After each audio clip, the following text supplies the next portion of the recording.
Hello, welcome to the virtual Coaches and Coxswains meeting for the Knecht Cup Regatta held on April 9th and 10th, 2022 on the Cooper River in Pensacola, New Jersey. My name is Jessica McAleer, and I'll be your chief referee for the weekend. In a former life, I was once myself a Division III athlete, WPI class of '04, and I've been a referee for 16 years.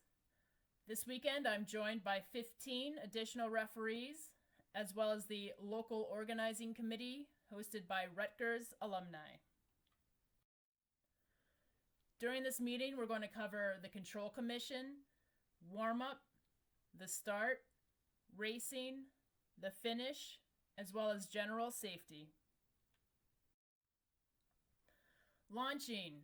We'll have referees on the water by 6:45 in the morning, so that's when you can start launching for the first race.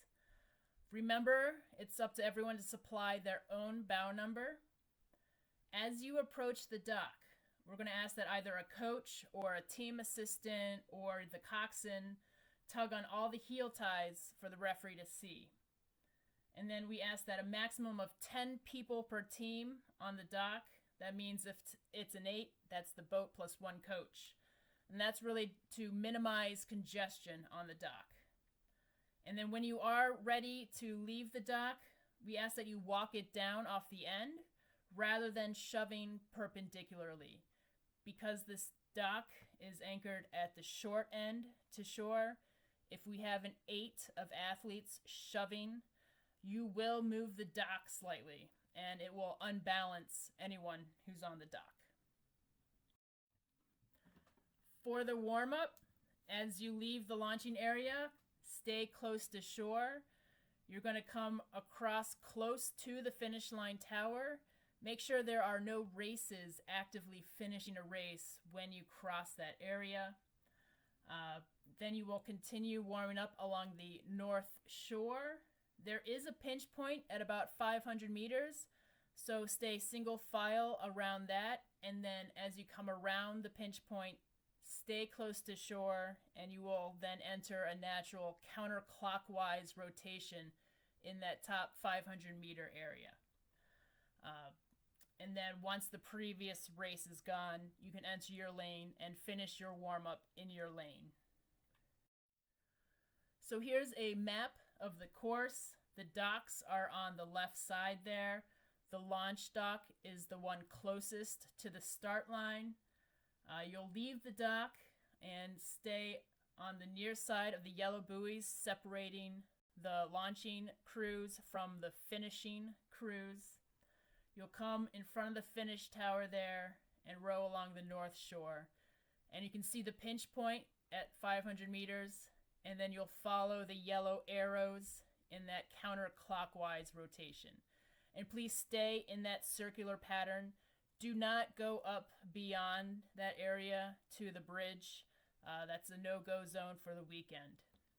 And when the previous race is gone, enter your lanes and you can finish warming up in your lanes.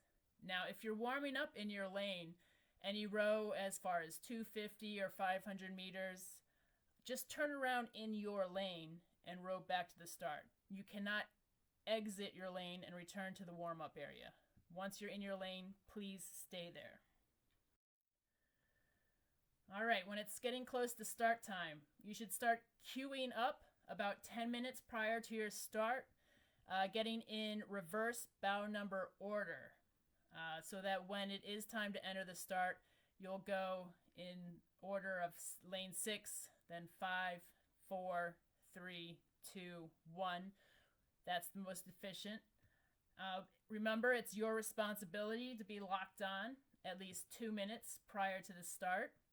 And then once you are locked on and you're getting your point, please use sculling strokes rather than half or full strokes, which may pull you forward and out of the grasp of the stake boat holders. The aligner will be on shore on the lane 6 side. And once you see that the starter has called the 2-minute mark and then the aligner has either a white or green flag aloft indicating we have alignment, we may start at any time.